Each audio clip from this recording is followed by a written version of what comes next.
Hey YouTube, it's your boy Widgie here, coming at you with another masterclass, and today I have the big boy Aykin here. Top 10 still. He's still hanging on, even with Italy and all the nonsense going on at the moment on the ladder. He's still up there, and we're going to be going through Ethiopia. So quite an unusual civ, sort of quite popular in the higher end sort of leaderboards of players. Not so much around my level and below. Not many people really play it. So hopefully you guys can learn something, maybe pick them up and give them a go. But before we get into that, I thought I'd just hand over to Aykin just to introduce himself and how we got into playing AoE3. Well, hello everybody. As we just said, I'm Aykin, so you probably already saw me in a few videos. And yeah, I've been playing A3 competitively for many years. I stopped a few years ago, but well, since the patch is not really balanced, I'm not into playing competitively anymore. But well, maybe we'll see. But I am here to help you guys with the Ethiopian Civ, because even if I don't really play that much the Civ at the moment, I think I can help you, especially for a few micro and micro gestion of the resources. So some tips that can be Interesting for you guys. Awesome. So yeah. Fantastic. So what we'll do first thing is just get into one kind of general tip or advice that anyone could use, no matter what civ they're playing. What kind of general advice could you give? Well, the really basic one is obviously to always keep an eye on the minimap, because especially right now with the few patches, recent patches and new patches, there's more and more units that can make like steals, like invisible units. And the next patch will have, I think this is the Aztecs, that will have the mobility of the unit increase when they are invisible. So it will be even harder to prevent this kind of threat. So yeah, to me right now it's like more important to always have an eye on the minimap, and of course why not make some spies on the like specific points to just prevent this kind of threats. Yeah, I think it can be really useful for the next days. Fantastic. No, I think that's awesome. I don't think anyone said that before about the mini-map. So yeah, that's something that I need to also keep an eye on, especially. And also remembering, like, you know, when you're being attacked, I can always just ignore it. Especially, yeah. And then I lose loads of vills. Just something as simple as that. So no, that's great. Fantastic. Okay, so moving on to Ethiopia specifically then, what is your first tip or advice you could give players playing Ethiopia? The first tip I can give is about the very beginning of the game. Like when you start the game, you just want to like gather the food from the cow to make the first veal, and then you have to obviously start to herd. But the important point with Ethiopia is that you have to make a granary building, which is improving by 10% gathering food. It's typically like a hunting dog, which is free but takes lots of time to build. But the thing is that like the herd are attracts within a specific area, which is a square. Yeah. And the problem with Ethiopia is that the animals tend to regroup in a really small area next to the building, so you have to make it in a specific area, like wide, like with enough space around the TC and sufficiently close to the TC, but not too far away, because at some point, if you herd it in the bad, they will go in the opposite direction, and then it can increase lots of trouble. And specifically with the trees and gold mine placement, as well as the berries, like you want to make this granary like on the side of the TC, but a bit far away, even if it's increased the time traveling. But otherwise, we make really bad pathing with the hunts and the building and stuff. So it's better to put it a bit away from the TC.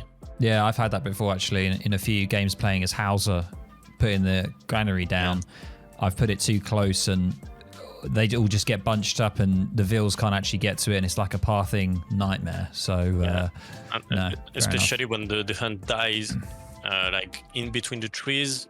Yeah. And really close to the granaries, it's like it's a pain. Yeah. I can imagine. Okay. So what is your second tip for Ethiopia? Let me check my notes. The second one that I want to talk about is when you want to age up H3 as Ethiopia. Most of the time, I see people sending, for example, 700 coin and sell a coin for a cow for the coins. So they quickly have the 1k coin, but they don't have the 1k2 food. Yeah. So the trick I use is to send the 700 coin from the shipment, but you don't sell a cow. You just pick up the fattest cow. Yeah. You gather it by hand with a wheel to have the food income, and then you age like this, and you want to keep the trade market with the cow to sell the wood when you age 3 to have the highest wood exchange, because you want to make like most of the time you want to make the 2 ups for the unit, so it's 250 times 2, so 500 plus houses. And why not TP or Fortress if you want to, for making cannons, for example. So the tip is to save the co-exchange from the market and to sell it for the wood when you hit the H3. So basically you're saying you go for the Big Benny card, the one where you get the big cow, but it depends on the player. Professionally, I don't use the big penny. I don't like it, but you can. But what you're saying is not to sell all of that for the coin, but just to sell the fattest and then gather the rest. Exactly. For the age up. Okay. All right. No, awesome. That's great. What's your final tip then for people playing Ethiopia? Maybe about the water as Ethiopia. It's really difficult to play the water as Ethiopia because it's really slow since you don't have a water deck card in H1. Like you can either send the 300 wood or the wheels. But if you have let's say the project to go water as Ethiopia, don't start early on the water. I've tried it and you will die for sure to a simple rush. So if you want to go water as Ethiopia, you just make the normal build order, like let's say the 2 wheels plus 1 abunds and 700 wood, 600 wood, and you start making dog from the 600 wood, and with the 7 you make like you can make a nude post if you're not comfortable when you face a rush. And you make racks and some gasenia to prevent like reds, for example, and stuff, because you can easily lose wheels. And since you don't have that much wheels as Ethiopia, it's better to like deny the rushes first, and then you can boom with 2 ducks, because otherwise it's really difficult to handle if you're not specifically used to the sieve. Okay. Oh, that's fantastic. No, hopefully those tips, quite sort of different ones, hopefully ones that, especially with the granary placement is really important. Also around when you're thinking about going to H3, and then finally around the water play, making sure to only start that transition later in the game when you get your 600 wood shipment rather than right at the start. If I can add something, if you know you're going to face a water contest, what you can do is to make 5 abunds and make as much as possible monastery and take a native TP. And thanks to the native TP, you will be able to make the canoes. But it doesn't cost 100 wood, but 100 influence. So you just have to remove some wheels from the wood and food and to put it on the monastery and just put the 75% on influence and just spam the canoe. So it's a good tip to spam boats, because I don't know what's the name in English. Like let's say the combat canoes are really. It takes like I think at least 45 seconds to train one. It's really long, so it's better to just spam canoes. Okay. All right. There we go. Fantastic. Awesome. All right. No, I appreciate that. So moving on to the next part of the interview. First off, what is your sort of favorite or most used kind of meta standard kind of opening that you're doing at the moment with Ethiopia? At the moment, it's pretty well. It's standard to me, but not for all the people, because I've tried and I don't really like playing with natives and influence stuff. So what I do is most of the time on H2 plays, light H2 or a semi-FF. So what I'm doing is, the first card is 2 Vils plus 1 Abunds. Yep. All the Vil on the foot first with the granary placements, as I told you. Yep. When you can exchange the wood in the market for 160, you do it, you make a house, and you make the first tech food in the granary, so the 5%, which is going to make overall 15% on the food with the granary. Yep. Then I age up with the tower and 300 coin. I make, you have 2 wagons, the monastery one, and then you have the choice between tower and racks. I make the rack, sorry. Yep.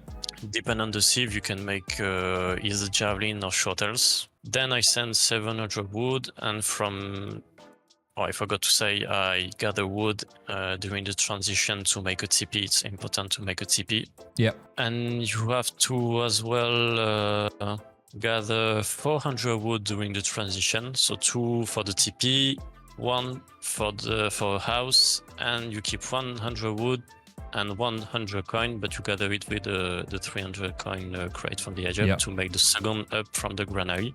Yep, the snares. For the food. Yeah. Yeah. And then I go back, you send the 700 wood when you age up. From this point, you make Gassenia if you want to, or shorter javelins when you make the houses, obviously, and you can take a second TP. It can be really good. For example, if you face a sieve that do not take TP, you can take even the 3 or 4 TPs and make the stagecoach, which is really good with Ethiopia. Yeah. And basically from that point, I just spam Gassenia, shorter, or javelin, depending on the sieve, and then I send the 4 Vils. Mm-hmm. And if you don't, if you make Gassenia, you can make the Abunds. Yeah. And from time to time, you try and one go to just have an income for the wood exchange in the market. And after, depending on the situation, you can send the monastery rate or 700 coin if you want to age up for the semi-FF, for example. Yeah. 700 influences if you want to play the natives. What's the what is the upgrade called for the monastery? The monastery upgrade card? Is there the one that what's the name? The name is Church La Libella Church, I think. Okay. Should be the same name. It gives you 1 monastery wagon, 1 abunds, and it really increased by a lot the monastery gathering. So just to run from left to right, just from the start to finish, what is the card order generally? Like the first 4 or 5 cards that you kind of generally want to go for? So the first one is 2 Vil, 1 Abunds in H1. Yep. In H2, 700 wood, 4 Vils, military units. From this point, if you want to stay H2, you can send next monastery or the 600 wood if you want to really mass the Castania. Yeah. And then you have the 15% gathering on the food, on every kind of food.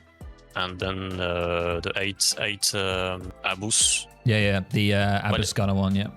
Yeah, well, it depends because right now the Conquistador are pretty good as well since they have a splash area damage. Okay. It can be really interesting to play them. Yeah. Hotel as well. Well, the 3 card can be the 3 units from 500 influences are really good. And if you want to make the semi-FF, you just make the Vils H1, 700 wood, 4 Vils, 700 coin. And then H3, you have the possibilities like Hotel, Javelins, Scam Goons. Well, it's up to you. Yeah, of course. Wow. Okay. All right. Well, it does sound interesting. I mean, it sounds quite sort of similar to some of the ways that you're saying the way that you play it is a bit similar to how I play Hauser. I know they are quite different in how they are. So I might have to try them out at some point. But obviously with the recent patch coming up, I think they're going to nerf shuttles, aren't they? The shuttles are only going to... They're not going to have bonus damage to all infantry. It's only going to be light infantry, I think, which is a little bit of a nerf to the shuttles. But I still think the Gaskenia are not going to be changed at all. And they are quite strong as a musketeer or as a heavy infantry unit. So I think I might actually give them a go, definitely. And I hope you guys do as well watching this. I'll have to give them a go. Maybe you can coach me one time. Be quite fun. Okay, cool. So final thing. Do you have a kind of fun sort of meme build or something that you've got with Ethiopia? Have you actually messed around with Ethiopia and done some crazy things? Yeah, well, back in times I used to make the FI, but it was really like insanely strong, so it wasn't really a strat. But I did, it was 1 year ago, like just right before the king of the big tournament, don't remember the name. Kings of the Old World or something, yeah.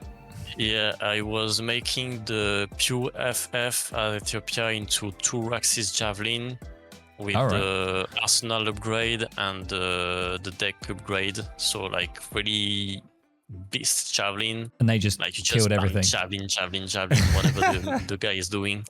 It was pretty funny, but most of the time it just doesn't work like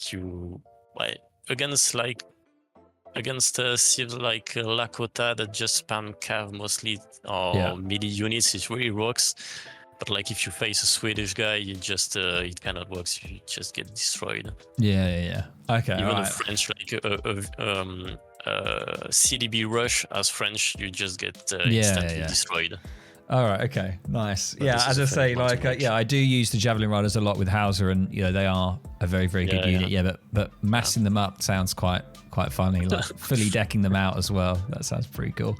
All right. Awesome. Well, all I can say is, Aykin, thank you very much, man, for coming on, spending a bit of time for the masterclass for Ethiopia. I hope you guys have learned a lot. I've definitely learned some stuff here, and at some point in the future, I'm definitely going to be giving them a go. Seeing as I've been playing Hauser quite a bit, so I've got more of an idea of how the African Civ works. I'll definitely be giving them a go. But thanks very much, Aykin. I appreciate it, mate. Thank you. Thank you, man. All right. Cheers. Bye, guys. Bye.